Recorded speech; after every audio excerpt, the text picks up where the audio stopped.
te loolu dès le départ la ñuy jàpp jigéen ñi di leen cantonner ci yooyu position dans le parti. Mobilisation, organisation, kii féminine. Je veux dire à un certain niveau su nekkee tu yow aspirer nga à intégrer un gouvernement waroo nangu ñu lay cantonner que à ces choses-là. Oui. Peut-être aussi dire que former un gouvernement ce n'est pas facile à cause de équilibre yi nga xamante ni war nañ ko trouver loolu dégg nañ kenn ci ministre yi nekkoon sous Macky Sall yëkkati ci ay kàddu Adja. Effectivement ki nga xamante ne moom mooy maître Oumar Youm nekkoon ancien ministre des forces armées moom wax na ci kàddu yooyu noonu nee na ni que yombul pour former li nga xamante ne moom mooy gouvernement donc su dee am nañ ci élément rek ñu daal di koy teewlu. dinañ ko déglu léegi loolu mais Bigué sur cette question les équilibres à trouver est-ce que prétexte là pour ne pas avoir plus de femmes ci biir gouvernement je connais la réponse déjà. Oui, pour moi c'est non. Pour moi c'est non. Oui. Et même avec Hawa, je ne suis pas d'accord, par exemple, pour qu'on aille chercher que des femmes politiques. Oui. Parce que dans ce gouvernement-là, on a des technocrates. Effectivement. Et comme dans les autres gouvernements, on est allé chercher... Quand Abdoul Mbaye devenait Premier ministre, il n'était pas politique. Donc je pense que s'il y a une volonté réelle, on peut aller chercher des femmes ailleurs. On a des femmes yoo xam ne jàng nañu am nañu benn niveau bi. Et voilà, même dans les partis politiques, je pense, bu ñu jëlee ci Senghor, bi ñuy def Tata Maïmouna Kane ministre, bi ñuy jëli Ndioro Ndiaye di ko def ministre, elle était docteur odonto-dentiste, je ne sais quoi encore, mais c'est des femmes yoo xam ne jàng nañu, peut-être am nañu benn background politique, mais jàng nañu, et elles ont ouvert la voie. Donc il est triste que bu ñu demee de Senghor, c'est-à-dire dans les années 70, ba instant bi on n'arrive pas à avoir plus de 10 ministres dans les gouvernements ak fan lañ leen di fekk. Je pense que en politique bu ñu seet am na femmes yoo xam ne am nañu benn assise bi pour mën a occuper yenn postes yi nii du ñi jàngul à un moment oui peut-être bëri woon na mais man instant bi de plus en plus on voit ay xale yoo xam ne jàng nañu bëgg nañu def politique parce que jàpp nañ ne foofu noonu la ñu war a changer les choses. bu ñu duggul ci politique li ñu bëgg a changer du ñu ko mën a changer. Donc man moo tax man l'argument de la compétence ça ne passe pas en fait. Parce que pour man même dans les partis politiques on ne peut pas dire qu'on ne peut pas trouver quand même 20 femmes yu jàng am benn niveau bi et qu'elles soient compétentes. ci lu parti politique yëpp toll. Elle l'a dit PDS bu ñu amee 4 femmes yoo xam ne ñoom ñooy diriger fédération. Hawa est-ce que da nga jàpp que ne ñeneen ñi c'est parce que mënuñu wala amuñu xam-xam. am nañu xam-xam mais c'est-à-dire que y a un certain, excusez-moi du terme, machisme. buy taxaw ba nga xam ne tey bu desee dara lu dul vraiment nekk ci yenn poste yi nii góor yi ñoom ñooy dem jigéen yi et ça c'est une culture politique sénégalaise. Avec Abdoulaye Wade jéem nañu changer. Macky Sall femmes yi am na fu ñu tolloon. tolluñu fi Abdoulaye Wade tolloon quand même. mais am na fu ñu tolloon parce que Abdoulaye Wade moom moo ñu njëkk a defal premier ministre femme. Mame Madior Boye. Mame Madior Boye. Macky Sall bu ñëwaatee def ko avec Mimi Touré. Oui. Et avec Macky Sall on a aussi une première générale. Exactement. Et on a eu pas mal de femmes yoo xam ne nekkoon nañ ci ay postes stratégiques. Que ça soit aux affaires étrangères, à la justice. Groupe parlementaire. Exactement.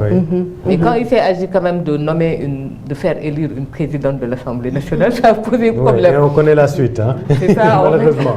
C'était le début d'une brouille entre l'ex-président de la République et Madame Aminata Touré. Mais est-ce que le problème bi c'est seulement en politique parce que liñ fi jot a wax ni yëpp peut-être xëy na ci wàllu politique la mais dans les autres instances parce que beaucoup par exemple waa AJS di xeex ñoom dañuy wax carrément dans les instances de décision. Et les instances duñu seulement dans le secteur politique, n'est-ce pas Hawa?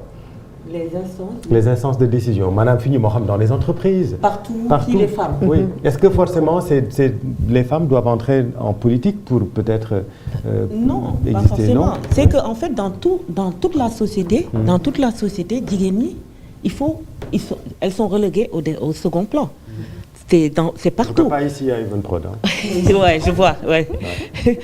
La preuve, vous êtes. On est 4 derrière, ouais. Mais tu es au milieu quand même. J'ai pas fait exprès. Ouais. J'ai pas fait exprès. Donc, en fait, il faut d'abord qu'on constate. On est tous d'accord sur le constat qu'il y a un recul. Je dis il y a un recul. Maintenant, qu'est-ce qu'on fait? pourquoi il y a un recul? C'est ça le problème. Et c'est là où je me dis il faut qu'on se penche sur ça. Pourquoi tey Ablaye Wade fait mieux que Bassirou Diomaye Faye? Alors qu'ils sont peut-être il y a deux générations. Bassirou Diomaye Faye, il vient de commencer. Oui, bon. Ablaye Wade a eu quand même une grande carrière. Oui, non, mais en tant que président. En tant que président, ces gouvernements, il a donné plus de femmes jigéen ñi ñoo ëppoon place ci gouvernement bi que léegi gouvernement yi am. Donc recul bi am na. Léegi recul boobu déjà le fait que ñu alerter leen ci loolu ñoom war nañu xoolaat seen biir est-ce que am na ay jigéen yoo xam ni elles sont ministrables. Loolu su amee baax na mais je voulais en fait rebondir sur li nga wax. Gis nga gouvernement on a beau dire mais gouvernement c'est politique. Soo fa nekkee aussi te defoo politique. du bëre ñoo xam ne ñu ngi ci gouvernement te defuñu politique. Ça il faut qu'on se le dise un gouvernement c'est politique. Parce que dañ la jox peut-être benn portefeuille nga liggéey mais le lendemain da ngay dem defi politique ñu ci dul def politique bëriwuñu. Donc moo tax j'ai pas tenu compte de ça. On a même remarqué même ñu ci dul def politique ça. Notre une de ce jour qui parle de l'exemple béninois. Tout à fait. Voilà. Et ça a été impulsé par Talon qui a commencé avec des technocrates. Président bi ñëwaat bu ko continuer c'est parce que ça a donné des choses. Donc le Sénégal gagnerait à s'inspirer de cet exemple-là. Ne pas que avoir un gouvernement politique ou devoir forcer les technocrates recrutés à faire de la politique. C'est ce qu'on a remarqué. On peut être politique et être technocrate. Bien sûr. Il faut se dire que aujourd'hui les gouvernements, les femmes qui sont là-bas, c'est des technocrates. C'est-à-dire elles ont un plus en étant en politique. C'est ça le truc. Mais comme li mu wax noonu exactement est-ce qu'on est vraiment et qu'elles vont être obligé utiles après à la réélection du chef d'État qui les a pris dans son gouvernement. Et pourquoi ça devrait être forcément une obligation parce que comme non, c'est pas une obligation. Oui. ci wolof. Nekkul obligation. C'est que c'est un état de fait en fait. Gouvernement en général yow soo nekkee président yow ñi ngay tànn autour de toi day nekk en général des hommes et des femmes politiques dana am nag benn wala deux yoo xam ne politique uñu mais lu ci majorité bi dañuy politique parce que yow sa bopp da ngay liggéey pour ta réélection da ngay liggéey aussi pour parti bu la porter donc il faut yow ñi nga àndal nga may leen doole ñu nekk ci gouvernement bi mais dafa am beneen critère non seulement dañu nekk politique mais dañu war a am benn compétence dans un domaine précis et c'est pour ça que nous par exemple dans le Parti démocratique sénégalais le secrétariat national Ablaye Wade dafa am secrétariat national c'est quelque part comme si c'est des ministres mais ñu fa nekk mënuñu am koo xam ni presque mënul nekk ministre parce que dañ lay jox benn portefeuille ci secrétariat bi man je suis chargée de l'économie numérique dans le secrétariat de Ablaye Wade keneen jël par exemple communication kii jël lii loolu c'est pourquoi c'est pour te préparer pour que jour bu ngeen jëlee